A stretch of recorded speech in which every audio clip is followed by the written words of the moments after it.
गुरुदेव की आज्ञा से आज बताऊँ।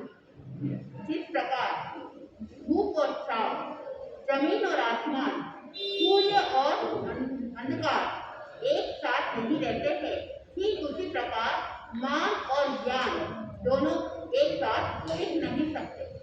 जहाँ पे मान होगा वहाँ पे ज्ञान प्राप्त नहीं कर सकता, और जहाँ पे ज्ञान भीतर होगा वहाँ साधक मान नहीं कर सकते। ये दोनों विपरीत है।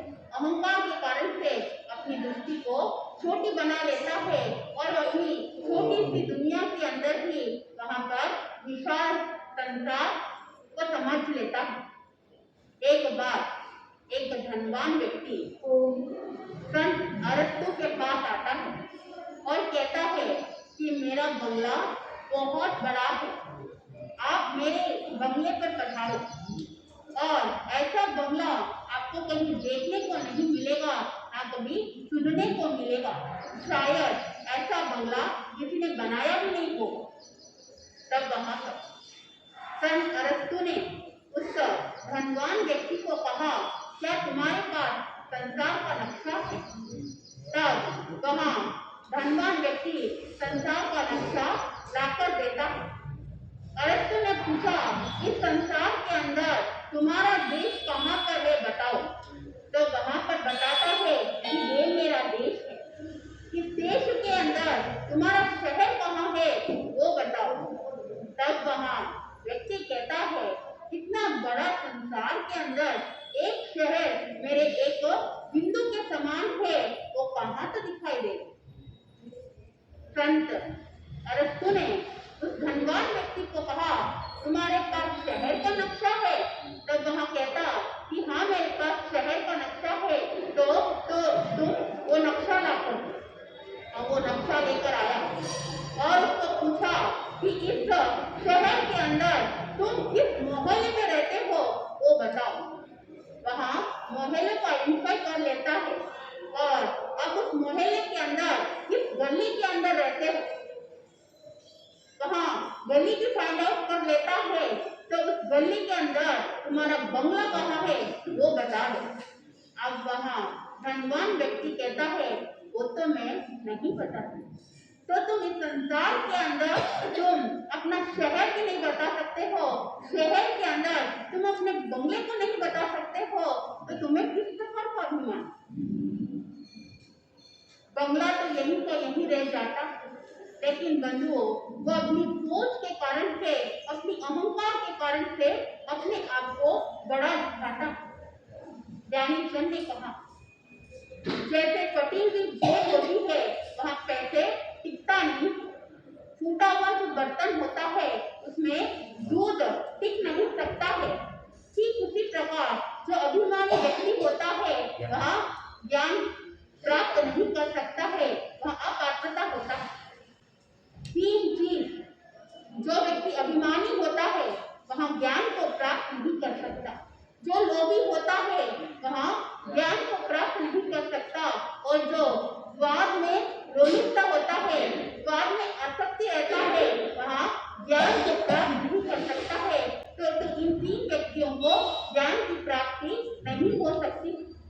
बंधुओं, अहंकारी व्यक्ति की हालत वैसी होती है जिस तरह से एक तालाब के अंदर पानी भरा हुआ रहता है, और अगर वह पानी सूख जाता है तो उस तालाब के अंदर दरार पड़ जाती है।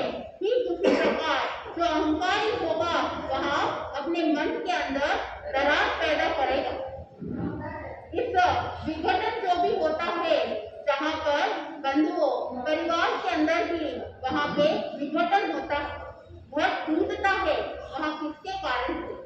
अधिकांश अहंकार के कारण से। कोई व्यक्ति अपने आप को नीचा दिखाना पसंद नहीं करता है, वह यही कहता है कि जो भी काम होता है संसार के अंदर, इस घर के अंदर, सब मेरे बदौलत से ही होता। बंधु, किसी ना किसी एक व्यक्ति को तो सरल बनना ही पड़ता है, वह झुकना ही पड़ता है। अगर वो झुकेगा नहीं तो ईगो के कारण से घर बिखर जाता है। चाहे वह पुत्र हो, चाहे वह पिता हो, चाहे सास हो, चाहे बहू हो।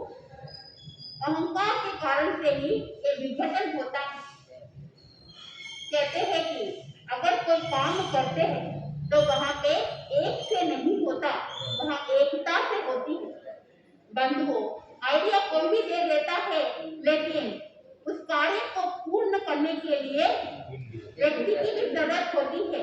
अगर वो कार्य पूर्ण हो जाता है, लेकिन वो कब हो सकता, अगर किसी ने आइडिया दिया तो। बंधुओं, आइडिया देने वाला भी श्रेष्ठ होता है और कार्य पूर्ण करने वाला भी श्रेष्ठ होता है।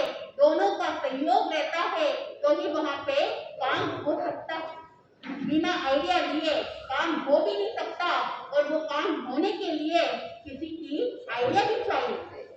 वहाँ पे अभिमान में नहीं जाना कि देखो मेरे कारण से एक काम हुआ। बंधुओं, जिसके अंदर जो क्वालिटी होती है उसके अनुसार काम हो जाता है। वहाँ पे कोई बड़ा या कोई छोटा नहीं होता। एक बार एक जंगल के अंदर एक सड़क, एक खरगोश और एक कछुआ, तीनों होते हैं। तीनों बहुत पास पास होते हैं, तो तीनों के बीच में निकटता बढ़ गई। एक बार खरगोश ने दोनों को कहा कि इस जंगल के अंदर अगर आपत्ति आ जाएगी तो हम क्या करेंगे। तो उस समय वहाँ सर्प कहता है, डरपोक तू डर मत, मैं हूँ, मेरे पास 100 बुद्धि है।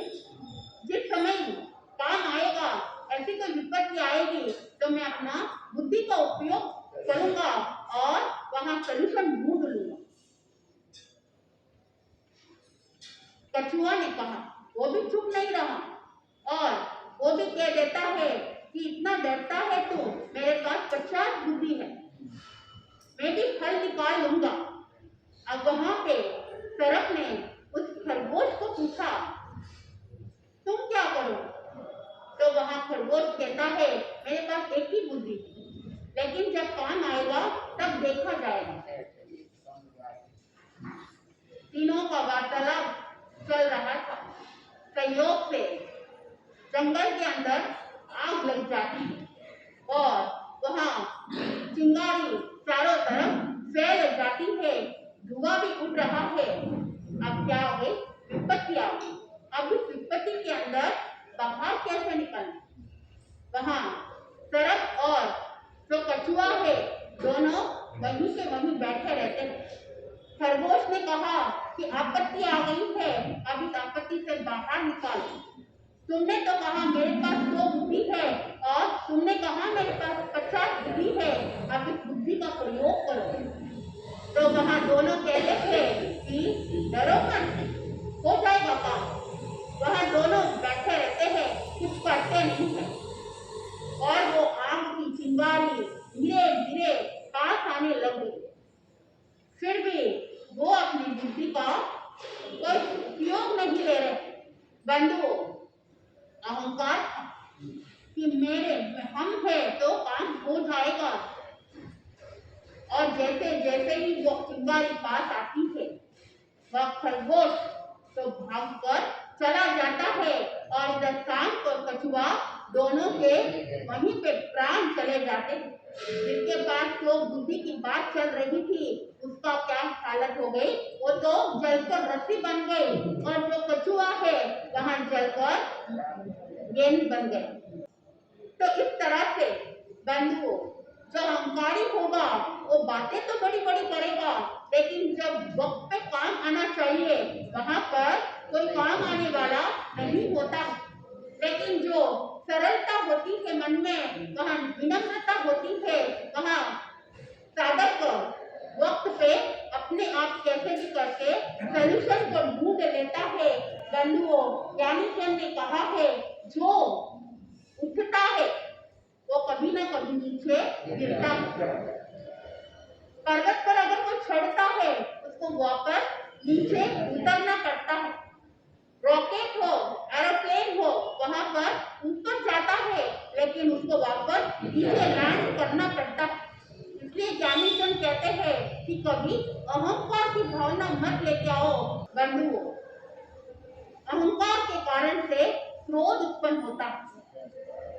अगर किसी के स्वास्थ्य पर ठेस पहुंचती हो, किसी के स्वाभिमान पर ठेस पहुंचती हो, तो वह व्यक्ति क्रोधित हो जाता है और उस अहंकार के कारण से अपने आप को भूल जाता है।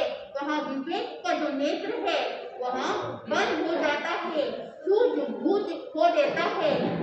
बंधुओं, बाहुबली ने भी जब संयम लेकर आगे बढ़ जाते हैं, जंगल में जाकर वहाँ पर ध्यान में लीन हो जाते हैं। 12 साल तक वहाँ ध्यान में रहे, लेकिन उनके 98 भाइयों को केवल ज्ञान, केवल दर्शन की प्राप्ति हो गई, बट उनको नहीं हुआ। उसका क्या कारण था? उनके मन में विचार आया कि मैं प्रभु के दर्शन के लिए जाऊंगा, लेकिन साथ में मेरे जो छोटे भाई है उनको भी वंदन करना पड़ेगा। मैं तो उनसे बड़ा हूँ, तो मैं कैसे करूँगा? वो अपने कदम को आगे नहीं बढ़ा पाए। इधर ऋषभदेव भगवान ने ध्यान लिया और ब्राह्मी और सुंदरी थे, दोनों को भेजा बाहुबली के पास। बाहुबली के कानों में ब्राह्मी और सुंदरी कहते हैं कि तुम हाथी के खोदे से नीचे उतरो।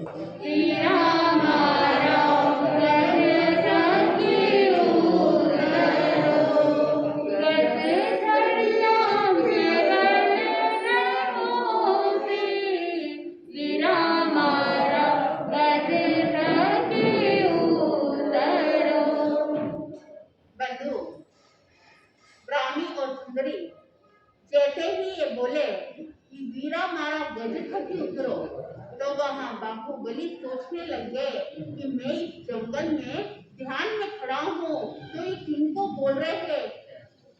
बंधु, जब उनका चिंतन चला कि मैं हाथी के खोदे पर, यानी अहंकार रूपी हाथी के ऊपर बैठा हूँ, तो वो मुझे कह रहे हैं कि इस अहंकार को नीचे उतारो। जैसे कि बाहुबली उस चीज को समझ जाते हैं और उनका अहंकार जैसे ही उतर जाता है, मन के अंदर सरलता की भावना आ जाती है और अपने भाइयों को वंदन नमन करने की उत्कृष्ट भावना जागृत हो जाती है। बंधुओं, वहाँ कदम को आगे बढ़ाया, केवल कदम को आगे बढ़ाया, वहां तक पहुंचे ही नहीं, लेकिन केवल ज्ञान और केवल दर्शन प्राप्त कर ली। ज्ञानी सन कहते हैं कि भीतर से अगर अहंकार को नष्ट कर दोगे तो अपने आप आपकी आत्मा उत्तरोत्तर आगे बढ़ती जाएगी। इसलिए आप अपने भीतर रहे हुआ जो अहंकार है उसको मिटाना है। एक चिंगारी है, कब एक छोटी सी चिंगारी पूरे घर को जला देगी पता नहीं चलता है, तो ठीक उसी प्रकार एक छोटी सी चिंगारी है, लेकिन ये आत्मा कब गर्त में चले जाएगी, पतन में चली जाएगी, नहीं पता।